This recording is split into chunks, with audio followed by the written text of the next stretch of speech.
Hey guys, so I am here to share a very exciting video that I am really proud of, and I definitely wanted to share with you guys, and that is a DIY do-it-yourself farmhouse coffee table. I was actually on the lookout for some kind of farmhouse table, and I found one at IKEA, but it was going to be way too big for our dining room or our little dining area. So I decided, well, why not I just take a coffee table and transform it into a farmhouse coffee table.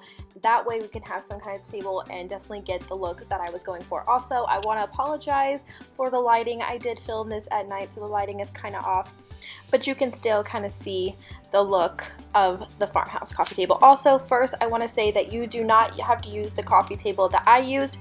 I did purchase this at IKEA, but really you can use whatever kind of table you want. This is the Hemnace, I think I'm saying that right, but you can also use their lac, or you could just use any old coffee table or even a dining room table, a desk, whatever you want to use. You just have to make sure you have the right measurements. So the first thing that you will need, of course, is a coffee table, a desk, pretty much whatever you want to use. So I will just go ahead and share with you guys everything you are going to need for this DIY. Alright, so the first thing you're going to need are nails, and you're going to need 1 1/4 inch of nails, liquid nails for wood, also a wood finish. I am using Minwax Dark Walnut, but you can use whatever finish you want, as well as a brush for your stain and a wipe-on pulley. This is going to help and protect your wood, and I also use the brand Minwax for that. And also 2 clamps, and in the end I actually ended up using 4, but a minimum of 2. And of course you're going to need your wood. Now these are 1x4s, 4 feet long. I needed these to be 48 inches, and it was exactly 4 feet like I needed them, so I didn't need to get them cut, but depending on the size of your coffee table or table or whatever will depend on what length you need to get them cut.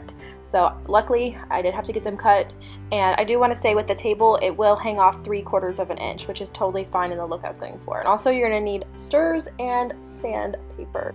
Alright, so the first thing I did was just sand the wood just a little bit where there was like a lot of like wood pieces where they had cut it, just to make sure that I wouldn't get a splinter, and also to make sure that I had a clean finish before I put on the stain.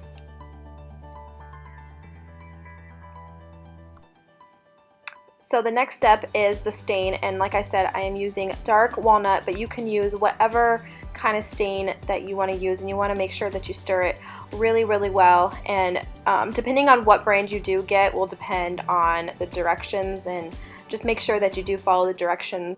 Now I will say that I only added 1 coat onto my wood, but depending on your preference of how dark or how light you want it will depend also on your stain as well. But it's totally your preference of what you want your wood to look like. But like I said, I just added 1 stain, and I also wiped off the excess on top.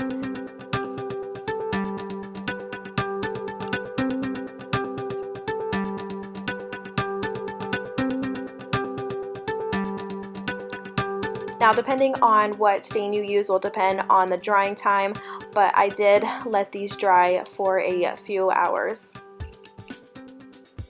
And then I turned them over to stain the bottom. Now this is totally up to you, but I just wanted to make sure that I just got stain all over the wood, just to make sure that there was no wood showing when I do put them onto the coffee table. You want to make sure that you get all sides and ends as well.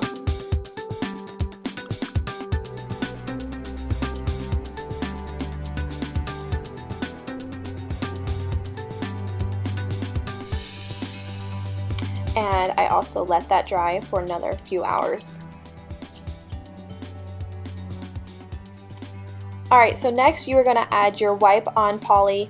Like I mentioned before, this is kind of going to seal in your stain and also protect your wood. I will say that I noticed with the staining and the wipe-on that it might warp your wood a little bit, so just keep that in mind, because when I went to go add them onto the table I noticed that they weren't all like up against each other, so just be mindful of that. But you do want to use a generous amount, but don't go too crazy, because like I said, it could warp the wood. And I let that dry for a few hours as well. Alright, so now you're just going to center your first piece of wood. I just measured on each side just to make sure that they were both even in length before I started to add the other pieces of wood. This is when you're going to use your liquid nails. Now I do suggest using a gun to go with this.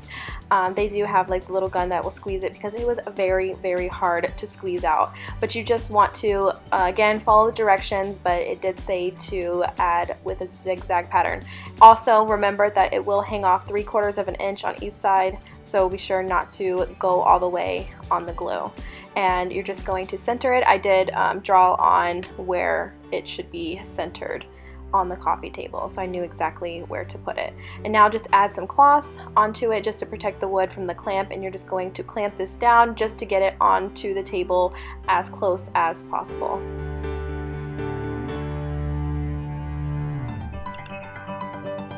Now I will say you want to screw in your first piece of wood before adding the others. I noticed when I started adding other pieces of wood to the side of the first one, it started to move. So make sure after you clamp the first wood to screw in 2 screws on each side. I did not do that, and I kind of messed up on the first 3 pieces. So just make sure you screw each piece at a time before you start adding other pieces of wood. And I just repeated that process, getting the wood as close as I could to the other pieces. I did notice that some pieces were higher than others, but I went back and fixed that, and now we're just adding screws onto the bottom. This will just ensure that your wood does not move at all, and with the help of the liquid nails as well, it will keep the boards on the table as close as possible. And like I said, some pieces were higher than others, so I had to go in with a screw and kind of like screw it down, as well as I took a very light cloth and put it over the pieces that were sticking up and just hit it with a hammer, and that really helped it even. It kind of like I said, warped with the stain in the poly. And then I did one last coat of the wipe on poly just to ensure that the stain will stay put and that the wood is nice and protected.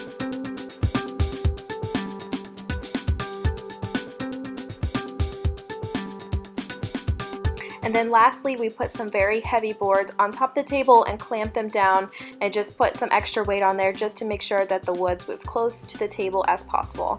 And we left that overnight like that. And then the next morning I just sanded the edges where it was still a little rough, just so when, you know, the kids are walking by it, nobody gets any extra splinters, stuff like that.